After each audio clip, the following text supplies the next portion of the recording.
الحمد لله الذي هدانا لهذا وما كنا لنهتدي لولا أن هدانا الله والصلاة والسلام على من أرسله الله لتبليغ دينه للأنام وعلى آله وصحبه الكرام وجميع أمته العظام أما بعد. قال الله تعالى: فأعوذ بالله من الشيطان الرجيم. بسم الله الرحمن الرحيم. وما جعلنا الفتنة التي أريناك إلا فتنة للناس وما جعلنا الرؤيا التي أريناك إلا فتنة للناس. صدق الله العظيم. وقال رسول الله صلى الله عليه وسلم: إنما الأعمال بالنيات وإنما لكل امرئ ما نوى. صدق رسول الله صلى الله عليه وسلم. اللهم رب اشرح لي صدري ويسر لي أمري واحلل عقدة من لساني يفقهوا قولي. நம்மை படைத்தவனும் நாம் அடிபணிந்திட முற்றிலும் தகுந்தவனுமாகிய அல்லாஹ் ஒருவனுக்கே எல்லா புகழும். அவனுடைய அன்பும் அருளும் இவ்வுலகிற்கு நேர்வழி காட்ட இறைவனால் அனுப்பப்பெற்ற எல்லா இறை தூதர்கள் மீதும், குறிப்பாக நம்முடைய வழிகாட்டியும் இறுதி இறை தூதருமாகிய முஹம்மது ரசூலுல்லாஹ் ஸல்லல்லாஹு அலைஹி வஸல்லம் அவர்கள் மீதும், அவர்களை பின்பற்றி வாழ்ந்த சஹாபாக்கள், சஹாபியாக்கள், தாபியன்கள், தபா தாபியன்கள், ஷுஹதாக்கள், சாலிஹின்கள் மற்றும் இந்த புனிதமிகு ஜுமா மஜ்லிஸிலே அமர்ந்திருக்கின்ற ஆண்கள், பெண்கள் நம் அனைவர் மீதும் உண்டாவதாக. கண்ணியத்திற்கும் பெரும் மரியாதைக்கும் உரிய எல்லாம் அல்ல அல்லாஹுவின் நல்லடியார்களே, தாய்மார்களே, சகோதரிகளே, மேராஜும் அது தரும் படிப்பினைகளும் என்ற தலைப்பில் சில கருத்துக்களை கூறும் பொருட்டு எனது வார்த்தைகளை ஆரம்பம் செய்கின்றேன். அன்பு சகோதரர்களே, சகோதரிகளே, மேராஜ் ரஜபு மாதம் வந்தால் மேராஜை குறித்த சில செய்திகளை சொல்வது வழக்கம். மேராஜ் பிறை 27 அன்றுதான் நபி ஸல்லல்லாஹு அலைஹி வஸல்லம் அவர்கள் சிறப்பிற்குரிய இந்த மேராஜ் பயணத்தை மேற்கொண்டார்கள். உண்மையில மேராஜ் என்பது ஒரு பயணம் அல்ல, 2 பயணம். மேராஜ், இஸ்ரா. இஸ்ராவை குறித்து திருக்குர்ஆன் நேரடியாகவே சொல்லி காட்டுகிறது. மேராஜை குறித்து இஷாராவாக, இன்டைரக்டாக அல்லாஹ் பல இடங்களிலே குறிப்பிட்டு காட்டுகின்றான்.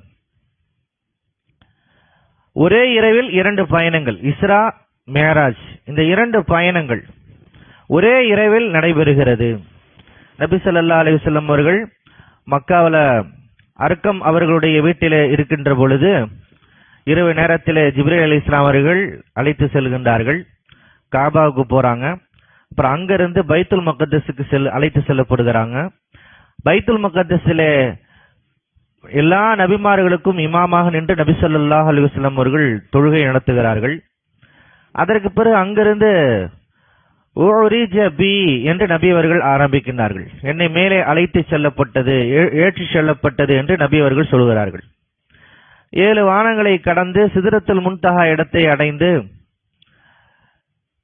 அதே போன்று நரகத்தினுடைய பல்வேறு காட்சிகளை எல்லாம் பார்த்துவிட்டு நபி ஸல்லல்லாஹு அலைஹி வஸல்லம் அவர்கள் மீண்டும் அர்க்கம் அவர்களுடைய இல்லத்திற்கு வருகின்றார்கள். இதுதான் மேராஜினுடைய ஒரு சுருக்கமான ஒரு ஒன்லைன். மேராஜ்னா இதுதான். இந்த மேராஜை நம்புவது நம்முடைய கடமை. நம்பாமல் இருப்பது நம்மை இஸ்லாத்திலிருந்து வெளியேற்றிவிடக்கூடிய ஒரு பெரிய கொடிய செயலாக இருக்கின்றது, எண்ணமாக இருக்கின்றது. ஆகவே மேராஜை நம்பிதான் ஆகணும். நம்பாம முஸ்லீமா இருக்க முடியாது. எப்படி இறைவனை நாம் நம்புவனால் முஸ்லீமாக இருக்க முடியுமோ, இறைவனை மறுத்தால் எப்படி முஸ்லீமாக இருக்க முடியாதோ, அதே போன்று மேராஜை நம்பினா முஸ்லீம், மேராஜை நம்பலையா முஸ்லீம் கிடையாது. ஆகவேதான் திருக்குர்ஆன் இதை குறிப்பிட்டு காட்டுகிற பொழுது ஒமா ஜஅல்னா ருயல்லத்தி அரைனாக இல்லா ஃபித்னா, ஃபித்னா என்று அல்லாஹ் சொல்கிறான். ஃபித்னா என்றால் உரைகள், உங்களுக்கான ஒரு சோதனை, உங்களுடைய ஈமானை ரினிவல் செய்து கொள்வதற்கான ஒரு உரைகளாக இந்த மேராஜ், இந்த இஸ்ரா பயணம் இருக்கிறது. நம்முடைய ஈமானை நாம் புதுப்பித்துக் கொண்டே இருக்க வேண்டும். லைசன்ஸ் ரினிவல் பண்றோம், 10 ஆண்டுகளுக்கு ஒரு முறை அல்லது 20 ஆண்டுகளுக்கு ஒரு முறை பாஸ்போர்ட் ரினிவல் பண்றோம். ஈமானை ரினிவல் செய்வதற்கு அல்லாஹ் பல்வேறு அம்சங்களை வைத்திருக்கின்றான். அதிலே ஒன்றுதான் இந்த மேராஜும் இஸ்ராவும். திருக்குர்ஆன் அதனுடைய பயன்பாட்டை குறித்து இப்படித்தான் வர்ணிக்கிறது. ஃபித்னா என்று சொல்லுகிறது, உரைகள். இப்போ மேராஜுடைய பயணம் இல்லை அப்படின்னா நம்முடைய ஈமான் அப்படியே போய்கிட்டே இருக்கும். அந்த மேராஜுடைய பயணம், இஸ்ராவுடைய பயணம் நம்ம தடுத்து நிறுத்து. நம்முடைய ஈமானுக்கு ஒரு செக் போஸ்ட், ஒரு கேட்டா இருக்குது. நாம் அப்பொழுதும் கடந்து நம்முடைய ஈமானை புதுப்பித்துக் கொள்கின்றோமா என்ற பொழுது அங்கே மிகப்பெரிய ஒரு கேள்வி வருகிறது. இறை தூதர் சொல்லிட்டாங்க, நான் கேட்கின்றேன் என்றால் நம்முடைய ஈமான் ரினியூவல் ஆயிடும், புதுப்பிக்கப்பட்டுவிடும். ஆகவே மேராஜும் இஸ்ராவும் நமக்கான மிகப்பெரிய நம்முடைய ஈமானுக்கான சோதனையாக இருக்கின்றன. பெருமானார் ஸல்லல்லாஹு அலைஹி வஸல்லம் மேராஜை குறித்து சொல்லுகிற பொழுது மக்கா இணைப்பாளர்கள் அதை இன்னும் ஒரு வாய்ப்பாக பயன்படுத்தி கொண்டார்கள். மேராஜனுடைய படிப்பினைகளே முதலாவது படிப்பினை இதுதான். மேராஜ் தருகின்ற செய்திகளை மிக முதன்மையான செய்தி இதுதான். நம்முடைய ஈமான் எந்த அளவிற்கு உறுதியாக இருக்கின்றது. மேராஜும் இஸ்ராவும் நம்முடைய ஈமானை புதுப்பிக்கின்றன. மக்கா இணைப்பார்கள் மேலும் ஒரு வாய்ப்பாக அவர்கள் எடுத்துக்கொண்டார்கள். இவ்வளவு நாளா வகி வருது, அது வருது, நிறைய சொல்லிக்கிட்டு இருந்தாரு, சொர்க்கம் நரகம் மறுமை வரப்போகுது. இப்பொழுது புதிதாக ஒரே இரவிலே அவர் சென்று விட்டு வந்திருக்கிறார். அதுவும் பைத்துல் முகத்தஸிற்கு செல்வதற்கு 2 மாதங்கள் அவர்கள் பயணம் செய்ய வேண்டும். அது எல்லாமே ஒரு இரவிலே சாத்தியமாகிறது. நம்ப முடியவில்லை. ஆனால் இதே செய்தி அபூபக்கர் ரலியல்லாஹு அன்ஹு இடத்திலே சொல்லப்படுகிறது. மேராஜை குறித்து, இஸ்ராவை குறித்து நபி ஸல்லல்லாஹு அலைஹி வஸல்லம் சொல்லுகிற அந்த காலையில் அபூபக்கர் அங்கே இல்லை. ஒரு வாரத்துக்கு அப்புறம் தான் வர்றாங்க. வியாபார நிமித்தமாக பயணம் சென்றிருந்தார்கள். திரும்பி வருகிற பொழுது எல்லையிலேயே அந்த மக்கா இணைப்பாளர்கள் தடுத்து நிறுத்தினார்கள் அபூபக்கரை. உம்முடைய நண்பர், நீங்கள் இறை தூதர் என்று சொல்லுகிற முகம்மது இப்பொழுது ஒரு புதிய செய்தியை சொல்றார், அதை கேட்டால் நீங்களே எங்களுடைய அணிக்கு வந்து விடுவீர்கள் என்று சொன்னார்கள்.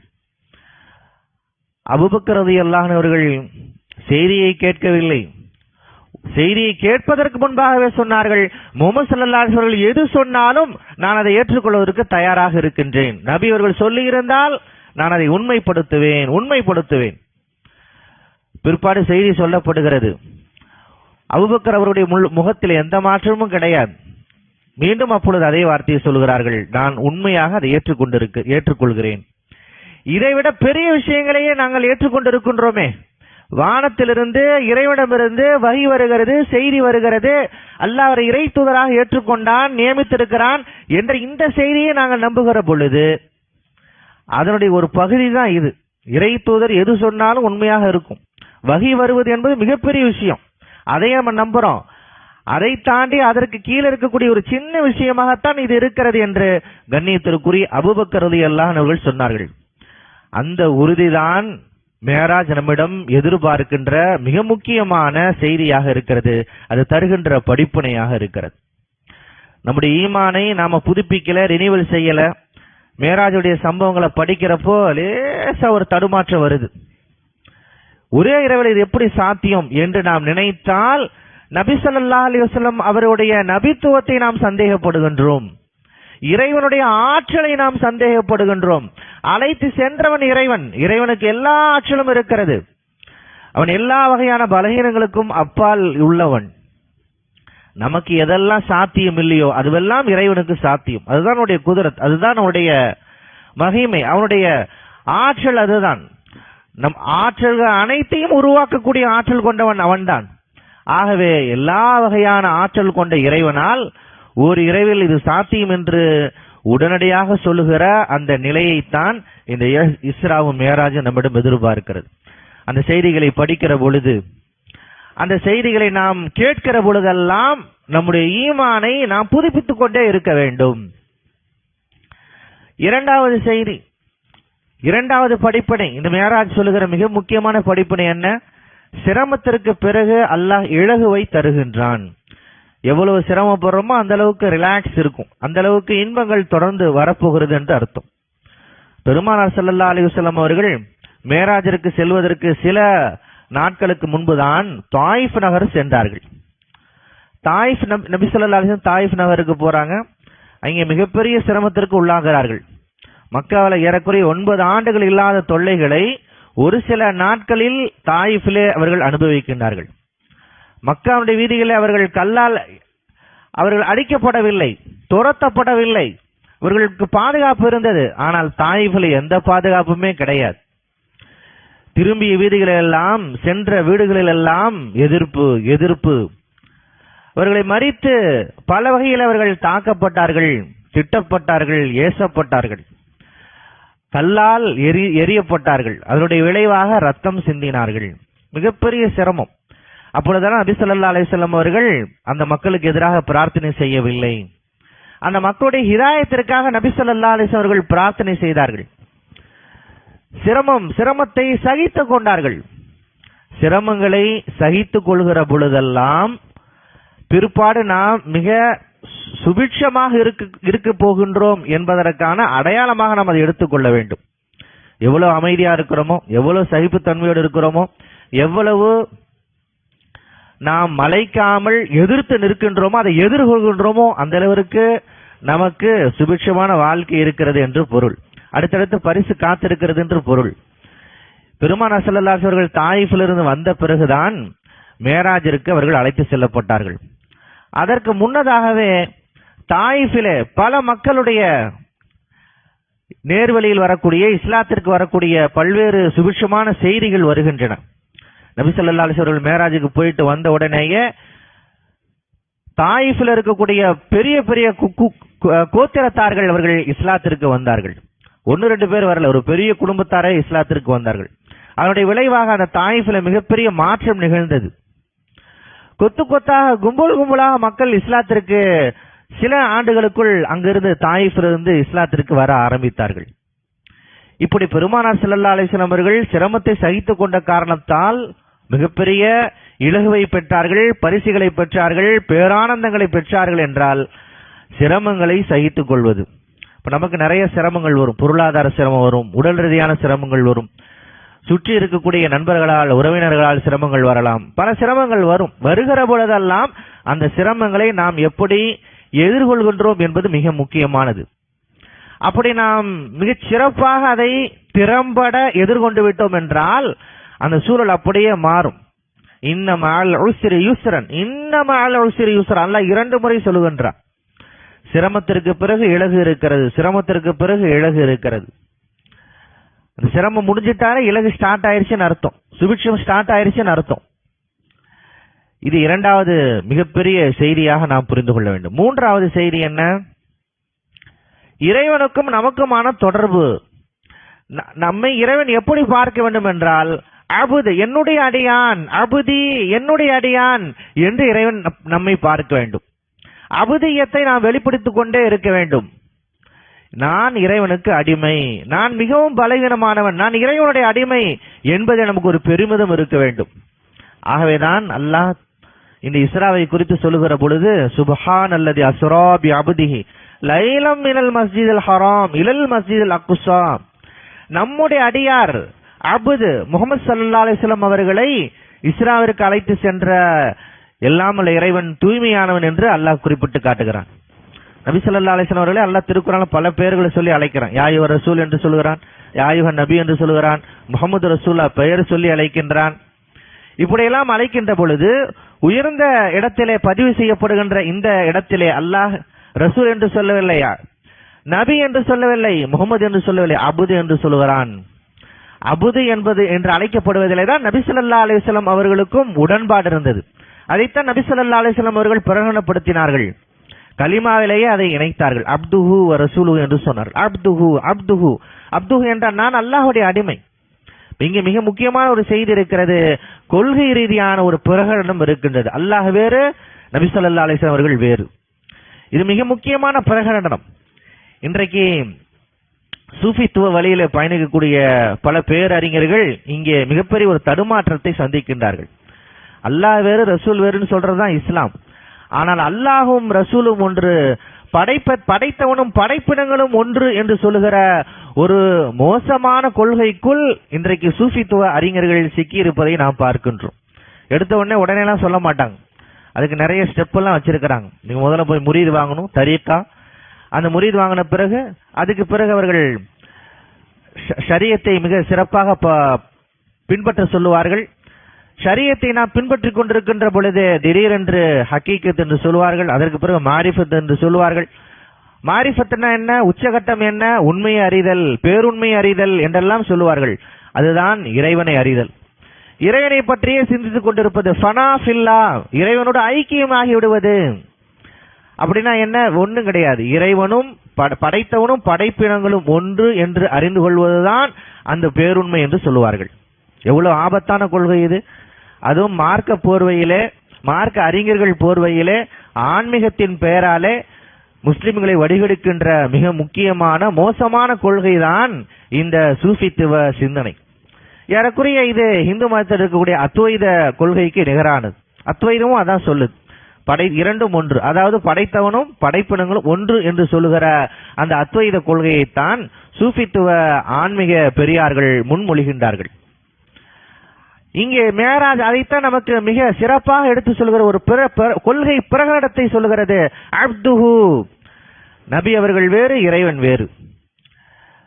நாம் அப்து என்கிற பெயரால் அழைக்கப்பட வேண்டும், அப்தியத்தை நாம் வெளிப்படுத்திக் கொண்டே இருக்க வேண்டும் என்ற மிக முக்கியமான செய்தியை படிப்பினையாக மேராஜ் நமக்கு குறிப்பிடுகிறது.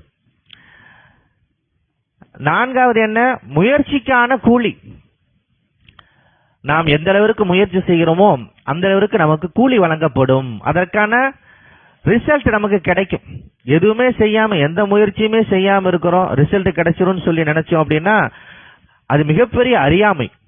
அல்லாஹ்வுடைய இந்த சிஸ்டத்தை நாம் புரிந்து கொள்ள வேண்டும்.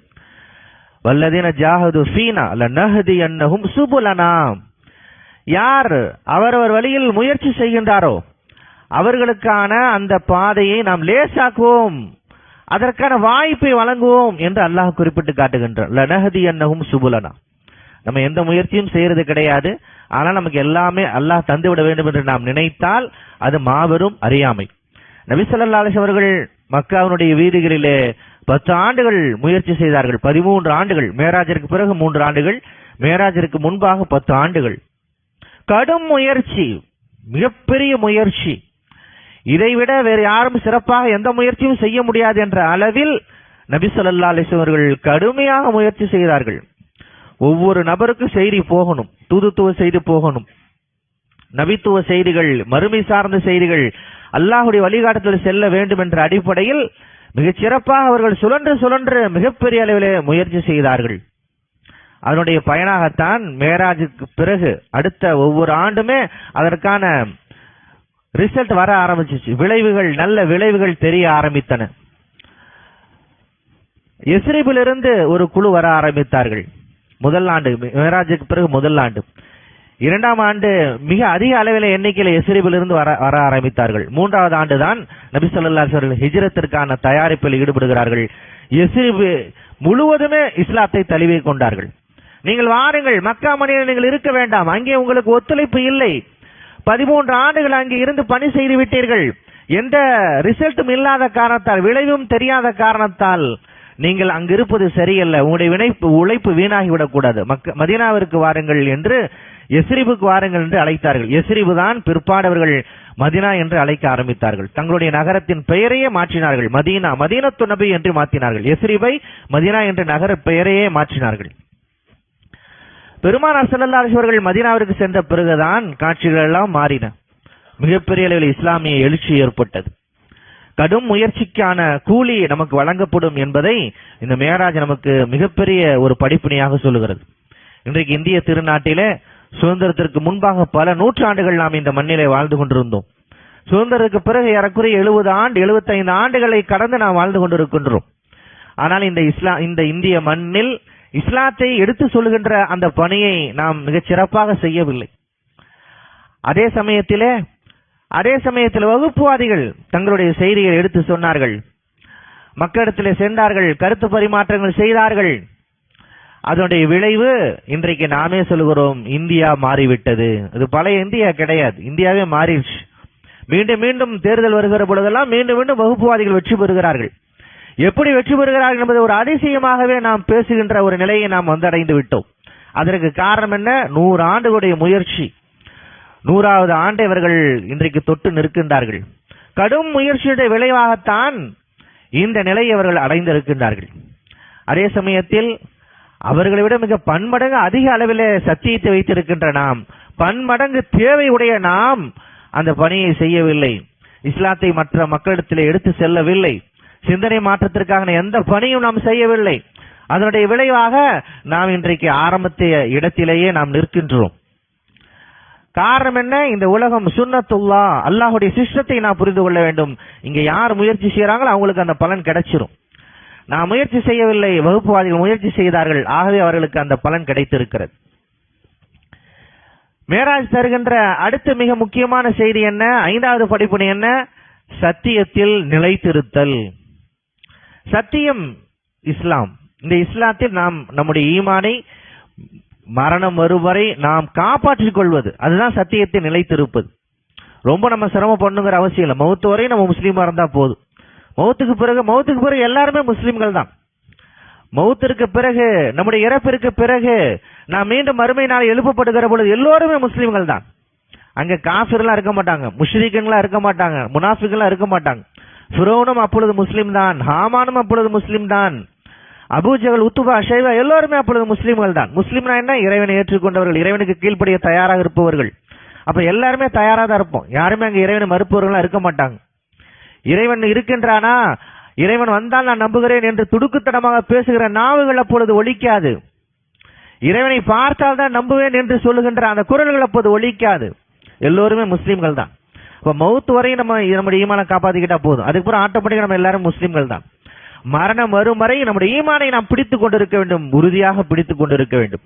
எவ்வளவு சிரமங்கள் வந்தாலும் அந்த சிரமத்தை எல்லாம் தாங்கிக் கொண்டு இஸ்லாத்திலே நிலைத்திருக்கோமோ இருந்தால் நாம் நாளை மறுமையில் கவலைப்பட தேவையில்லை. அவர்களை குறித்து தான் அல்லாஹ் சொல்கிறான், லா ஹவுஃபுன் அலைஹிம் வலா ஹும் யஹ்ஸனூன்.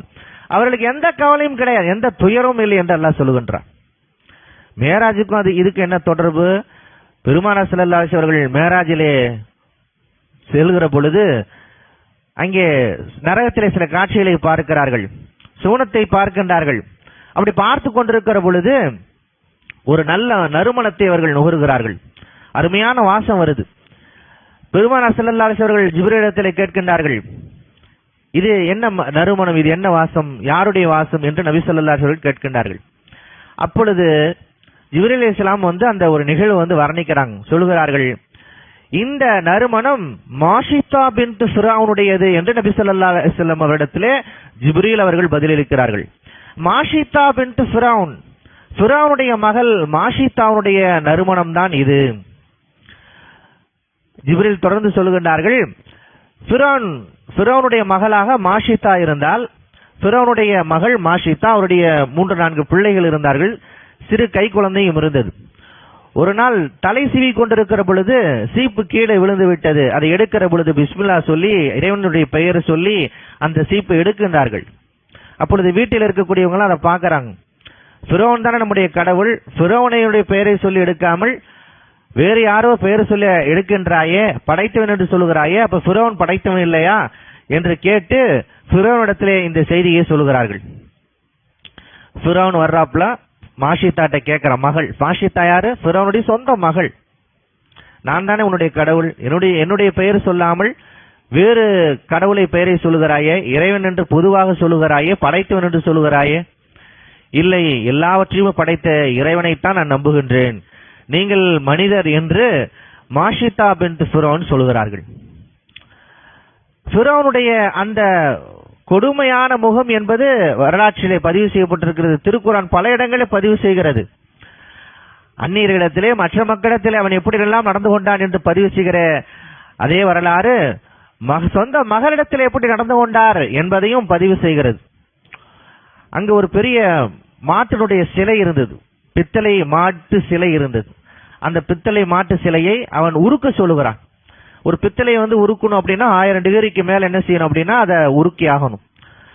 அது உருக்கி அது கொழுந்து விட்டு எரிகின்றது. என்னுடைய பெயர் சொல்லு, நான் தான் கடவுள்னு சொல்லு, உன்னுடைய தந்தை தான் கடவுள், வேறு யாருமே கடவுள் என்று சொல், இல்லை என்றால் இந்த உருகி கொண்டிருக்கிற, பற்றி எரிந்து கொண்டிருக்கின்ற பித்தளையே உருகி ஓடிக்கொண்டிருக்கின்ற இந்த தீக்குண்டத்திலே நீ வீச எறியப்படுவாய் முதல்ல மகளை போடல, ஒவ்வொரு பிள்ளையா போடுறான். ஒவ்வொரு மகனாக ஒரு முதல்ல பையனை தூக்கி போடுறான், இரண்டாவது மகன்.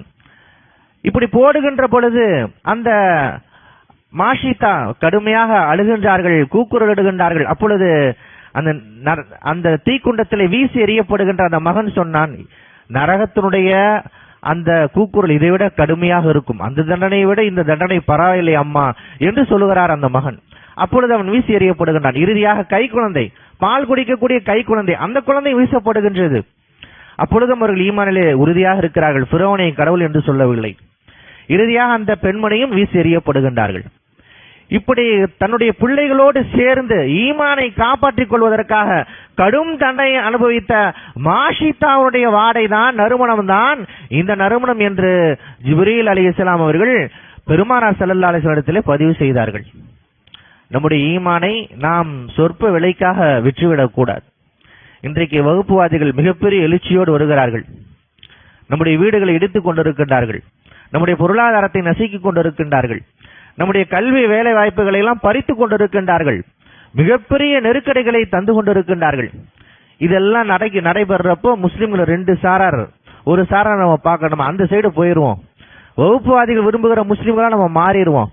அப்போ நமக்கு எந்த டென்ஷன் இருக்காது, சிரமங்கள் இருக்காது என்று நினைத்து அவருடைய அணிகளை இடம்பெற்று விடுவதை நாம் பார்க்கின்றோம். வகுப்புவாத கட்சிகள்ல அவங்க பொறுப்பு எடுத்துக்கிறாங்க, வகுப்புவாதி நடத்தக்கூடிய பல்வேறு நிகழ்ச்சிகளை கலந்து கொள்கிறார்கள், வகுப்புவாதிகளை போன்று தோற்றம் தரக்கூடிய வகையில் அவர்கள் மாறிவிடுகிறார்கள். உண்மையில் இது ஒரு ஆபத்தான ஒரு சிந்தனை. முஸ்லிம்கள் எவ்வளவுதான் அவர்கள் வகுப்புவாதிகளிடம் மிக நெருங்கி சென்றாலும் அவர்கள் முஸ்லிம்களை ஒருபோதும் நம்ப மாட்டார்கள். நம்ம நிரூபிச்சுக்கிட்டே இருக்கணும், நாங்க உங்காலதான் என்று நிரூபிச்சுக்கிட்டே இருக்கணும். வகுப்புவாதிகளுடைய கூட்டத்திலே சென்ற முஸ்லிமுடைய நிலையை நாம் இன்றைக்கு பார்த்து கொண்டிருக்கின்றோம். வேணுமென நிறைய நெருக்கடி அங்க போன பிறகுதான் கொடுப்பான். வகுப்புவாதிகளுடைய கட்சிகளிலே சேர்ந்து விட்டால் நம்முடைய இந்த நிலையை மாற்றிக்கொள்ளலாமா என்றால் நிச்சயம் முடியாது. இரண்டாவது வகையான முஸ்லிம்களை பார்க்கிறோம், விரக்தி அடைஞ்சிடுறாங்க, இனிமேல் ஒண்ணுமே செய்ய முடியாதா என்று விரக்தி அடைந்து விடுகின்ற ஒரு நிலையை நாம் பார்க்கின்றோம். இந்த இரண்டு நிலையும் தவறு. சூழல் மாறும், நாம் முயற்சி செய்கிற பொழுது இந்த சூழலை மாற்றி விடலாம். ஆனால் நம்முடைய ஈமானை நாம் கவனத்தோடு காப்பாற்றியாக வேண்டும். எவ்வளவு நெருக்கடி வந்தாலும், அது பொருளாதார நெருக்கடியாக இருந்தாலும் சரி, வேறு சமூக நெருக்கடிகள் வந்தாலும் சரி, அல்லது அகதிகளாக நிறுத்தப்பட்டாலும் சரி, அல்லது நாடு கடத்தப்பட்டாலும் சரி, இரண்டு கூறுகளாக பிளக்கப்பட்டாலும் சரி, நம்முடைய ஈமானை நாம் காப்பாற்றிக் கொள்ள வேண்டும் என்கின்ற மகத்தான செய்தியை மேராஜ் நமக்கு சொல்லுகிறது. இன்னும் நிறைய படிப்பினைகள் இருக்கின்றன, தொடர்ந்து நாம் பார்க்க இருக்கின்றோம். மேராஜனுடைய படிப்பினின் அடிப்படையில் நம் வாழ்வை செம்மைப்படுத்திக் கொள்கின்ற பெரும் வாய்ப்பை எல்லாம் அல்லாஹ் வழங்குவானாக என்று துவா செய்து இந்த அளவில் நிறைவு செய்துள்ளேன். பாரக்கல்லாஹ் லனா வலக்கும் ஃபில் குர்ஆனில் அஸீம் வ நஃபஅனா வ இய்யாக்கும் பில் ஆயாத்தி வ ذிக்ரில் ஹகீம். இன்னஹு தஆலா ஜவாதுன் கரீம் மலிகுன் கரீம் பர்ரூஃபுர் ரஹீம் வ ரப்புன் ஹலீம்.